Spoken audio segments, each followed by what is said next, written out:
So around a year ago, I purchased my Panasonic Lumix G7 without the kit lens, and I ended up purchasing this lens, the Panasonic Lumix 25mm f1.7 prime lens. And after about a year's use of general videography and a little bit of photography on the side, I have come to the conclusion that this lens is the best value lens for the Micro Four Thirds system. More on that after the intro.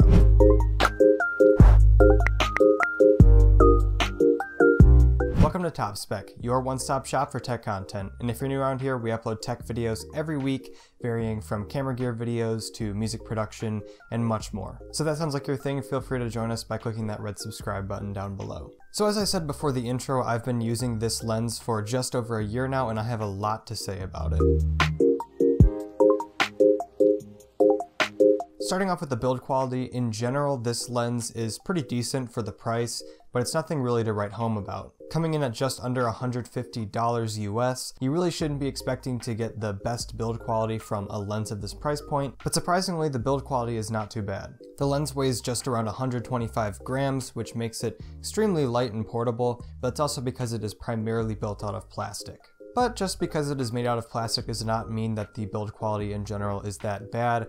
I've found the focus ring really easy and smooth to use, and attaching and detaching the lens hood is very, very seamless. Plus, like I said earlier, it only weighs just about 125 grams, which makes it super portable, and it's a great lens to take with you on, say, a vacation, or if you wanted to discreetly take some street photography. This lens is great because it's so compact and small, and you can just throw it in a bag. This also makes it great for beginning photographers and videographers because you don't have to worry about how you're going to transport a large and bulky and heavy lens.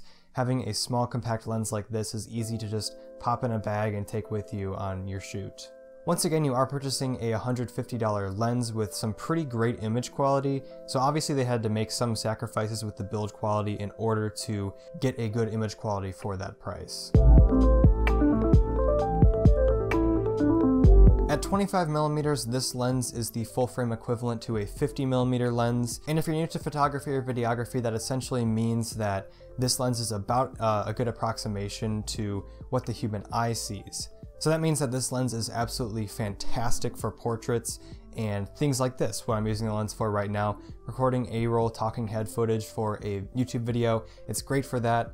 It doesn't distort my face, doesn't make it sort of rounded like some wide angle lenses would do. Along with that, this lens's max aperture is f1.7, which is great for a lens of this price and makes it even better for portraits or close-up macro shots and things like that because you get a lot of good bokeh in the background. Now this lens is actually a prime lens. It is not necessarily a zoom lens, which means that it is strictly 25mm. You can't zoom in or out or go to different focal lengths. Now when I was first researching this, I thought this was a downside because I was very unfamiliar with photography and things like that, but prime lenses have a lot of upsides. Usually because the manufacturer doesn't have to invest more resources into a zoom mechanism and more glass for the lens in order to get a variable focal length. More of that money can be put into perfecting this one focal length and making the lens a great value. And this lens is a prime example of that. It's sharper, it has a wider max aperture, it's lighter, it's smaller, it has a great value, and especially since I'm using this lens for the same thing pretty much over and over again,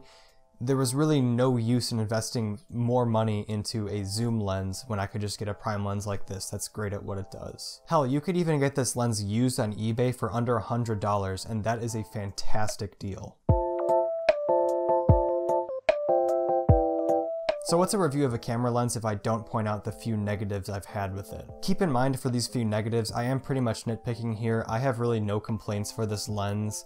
I have no regret buying this lens. It's really done a good job for what I bought it for, so let's get into these negatives. This first downside doesn't really apply to me for what I use the lens for, but the lens is actually not weather sealed. So if you were to take it out in a shoot in the rain, or if you were to be near a large body of water or something like that, there are some risks to doing that, but then again, the lens is so low priced and it could be worth the risk more than taking out a more expensive lens and causing that one to get wet instead. This lens also does not have any kind of built-in stabilization, which isn't great for the camera that I'm using because the G7 doesn't either. So if you were to shoot handheld video with this lens, the quality might not turn out great because it's not stabilized.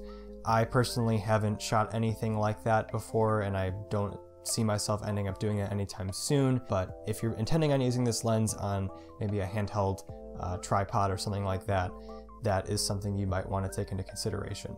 My only other gripe that I have with this lens is its focus by wire system. Most lenses, when you turn the focus ring, it actually uses a mechanical process to focus the lens on a different distance, but this one uses a electronic signal that gets sent to the camera to adjust, which is a little bit weird because with that system, there's a little bit of delay when you turn the focus ring, because if you turn the focus ring a little bit, you could sort of overestimate or underestimate where you're focusing, so it can be a little bit frustrating, but I haven't really encountered that much, especially since my setups for shoots. It's sort of a longer setup process, so adjusting the focus like that isn't that big of a deal to me. And if you're going out and shooting like wildlife photography or something, you're probably going to be using the autofocus anyways, but that is also something that I thought I'd point out. So in general, I'd say that those negatives really aren't deal breakers for me, especially since those three things are very niche and it really depends on what you're going to be using the lens for. And for me, what I'm using the lens for, none of those things really affect it, so I've never really encountered those things to be a major issue for me. But take into consideration what you're going to be using the lens for, and then maybe gauge whether or not you think it's worth it with those few downsides. So overall, like I said in the beginning, I would say that this lens is the best value lens for the Micro Four Thirds system. In fact, I'd pretty much recommend to anybody getting a Panasonic Lumix G7 or really any of the Lumix series of cameras to get this lens. And especially if you're getting the Lumix G7, you could opt out of getting the kit lens like I did and end up purchasing this lens instead. It's very versatile even though it doesn't zoom. So yeah, in general, there really isn't much more you could ask for in a lens. It's fantastic for portraits, it's great for close-up shots on plants or animals, and you get a very, very natural look. All for under $150 US. Anyways, if you're interested in purchasing this lens itself, I will have an Amazon affiliate link in the description below. It's great if you pick one up. It also supports us here at Top Spec so we can keep making videos like this. We upload tech content every week on a variety of different products, so if that sounds like your thing, feel free to hit that red subscribe button down below, and if you like this video, feel free to give it a thumbs up. Anyways, that's about it. I'm Connor, and this is Top Spec. We'll see you next week.